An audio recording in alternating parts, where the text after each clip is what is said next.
Moving on, Western Sydney is shaping up to be a key battleground in the federal election. Chris Bowen is expected to hold on to the seat of McMahon, but neighbouring seats are under threat as the cost of living crisis and energy dominate the political debate. Laura J has filed this report from Fairfield. No politician can afford to ignore Western Sydney in any election campaign, but in the middle of a cost of living crisis, if there is a slight change in sentiment, it can change dramatically the political fortunes. Now, Western Sydney is so highly, densely populated. There are a number of marginal seats up for grabs, and it is the same at every election. Yes, you've got these mainstream middle-class issues such as housing affordability, job security, transport and power prices, but it's a diverse demographic. It's the epicentre of multiculturalism here, and that's why you see these tiny margins. Di Lee knows this all too well. She is the independent member for Fowler. At the last election, she was able to turn a safe Labor seat independent for the first time.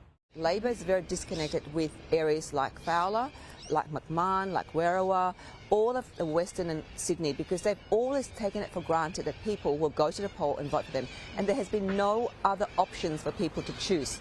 The seat of McMahon, with a margin of 10.5%, is also considered a safe Labor seat, but it's held by the Energy Minister, Chris Bowen. Energy hasn't been a bright spot for this government. They promised $275 off your power bill at the start of the term. That has not come to fruition. In fact, they've gone up on average $1,300 to $1,600. The Assistant Trade Minister, Tim Ayres, well, we tussled over energy once again this morning. So power bills, there's only one party, the government, the Labor Party, offering support for people in terms of their power bills. Hang on, they've been backed in by a coalition. Solar and wind, well, the coalition has said that they opposed all of the previous ones, and now they say, in a sort of quisling accommodation, what does the Liberal Party stand for? It's recirculating taxpayer funds. They're against it now, they're for it. They cannot be trusted on these energy questions. For the voters of McMahon, at least, here in Fairfield, they feel like things haven't improved in the last 3 years. The question is whether they're willing to give Labor another 3 years to see if they can turn things around, or whether they want to make that historic switch. I feel sorry for other people. They have kids, the wife sometimes can't work because she got kids, baby. How are they going to live in one wage? One income. Do you like either leader, Anthony Albanese or Peter Dutton? To be honest, I don't like any of the leaders.